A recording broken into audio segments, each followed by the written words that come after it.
Hi అండి. ఇవాళ నేను మీకు సింపుల్గా గోంగూర పచ్చడి ఎలా చేయాలో నేర్పించేస్తాను. ఎక్కువ హడావిడి లేకుండా సింపుల్గా గోంగూర పచ్చడి ఎలా చేయాలో నేను చెప్తానండి. సో మీరందరూ తప్పకుండా నా ఛానల్ని సబ్స్క్రైబ్ చేసుకోండి, సపోర్ట్ చేయండి. సో ఇంకెక్కువ ల్యాక్ చేయనండి.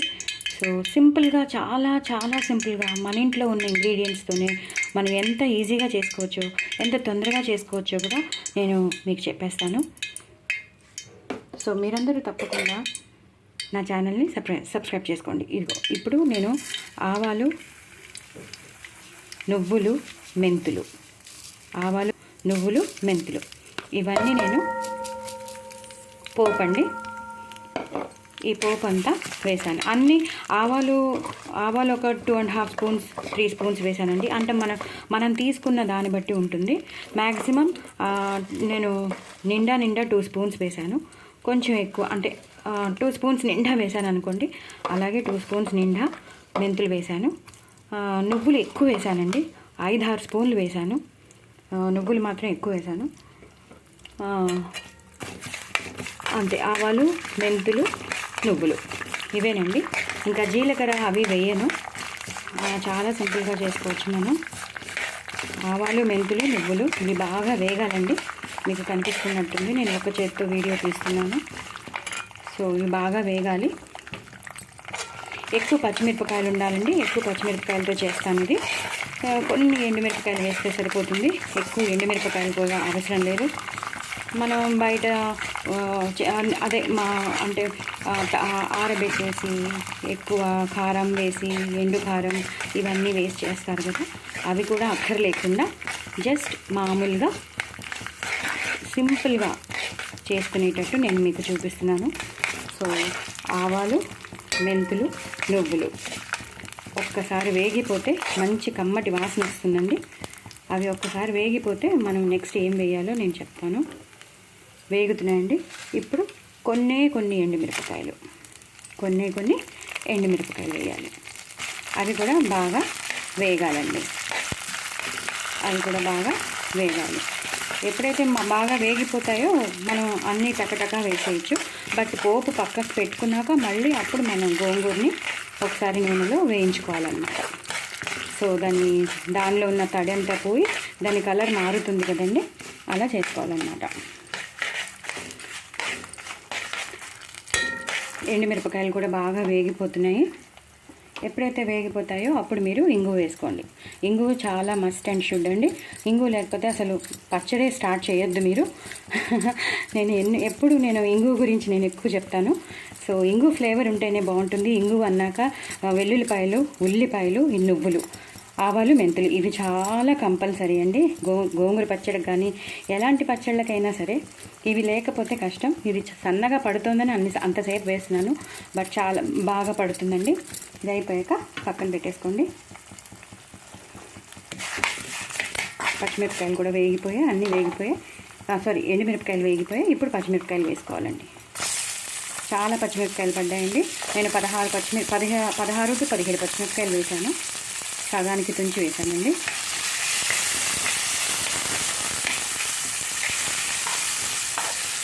కావాలంటే కొంచెం నూనె వేసుకోవచ్చు, పచ్చడి కాబట్టి నూనె వేసుకోవచ్చండి. ఆవాలు, మెంతులు, నువ్వులు, ఎండుమిరపకాయలు వేగిపోయాక ఇంగు వేసేసేసి అప్పుడు ఈ పచ్చిమిరపకాయలు వేసేసి ఒకసారి వేయించాలి. సో కొంచెం నూనె పడేటట్టు ఉంది కాబట్టి కొంచెం నూనె వేసేద్దాం. పచ్చళ్ళు కాబట్టి కంపల్సరీ నూనె పడుతుంది.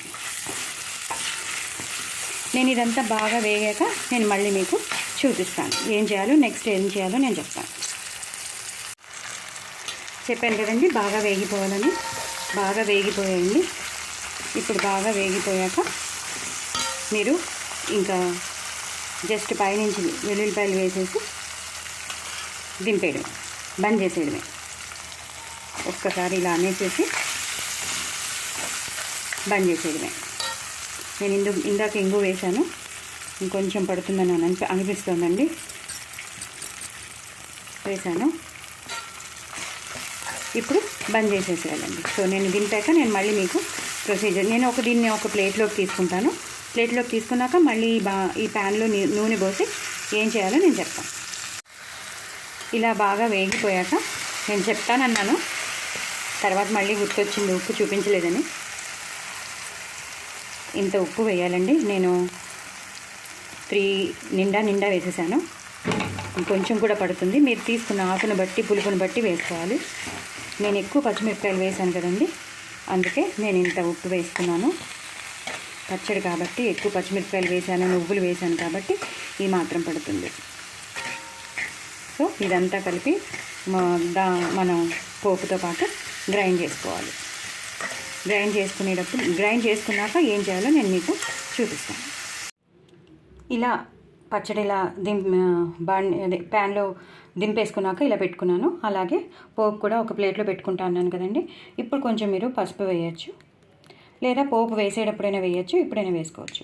చాలండి, కొంచెం 1/2 స్పూన్ వేసుకున్నాను. అలాగే ఇది కూడా నేను ఉప్పు వేసి ఉల్లిపాయలు, చింతపండు, గోంగూర అంతా వేయించి పెట్టుకున్నాను. ఇప్పుడు దీన్ని గ్రైండ్ చేసేస్తాను. గ్రైండ్ చేశాక ఏం చేయాలో నేను మీకు చెప్తాను. సో ఇందాక వేయించి పెట్టేసుకున్నాను కదండి, చల్లారాక మిక్సీ చేశాక చూపిస్తానన్నాను కదా, ఇలా అవుతుందండి పచ్చడి. ఇలా అవుతుంది. చాలా టేస్టీగా ఉంటుందండి. నువ్వులు అన్నీ వేసాం కదా, చాలా బాగుంటుంది. పచ్చిమిరపకాయలు ఎక్కువ వేసాం, వెల్లుల్లిపాయలు వేసాం, అన్నీ ఎక్కువ వేసాం, చాలా బాగుంటుందండి. సో ఇవన్నీ ఇప్పుడు దీని తర్వాత నెక్స్ట్ ప్రొసీజర్ ఏంటంటే, చక్కగా ఇలా పొడుగ్గా తరుక్కున్న పచ్చిమిరపకాయలు, ఉల్లిపాయలు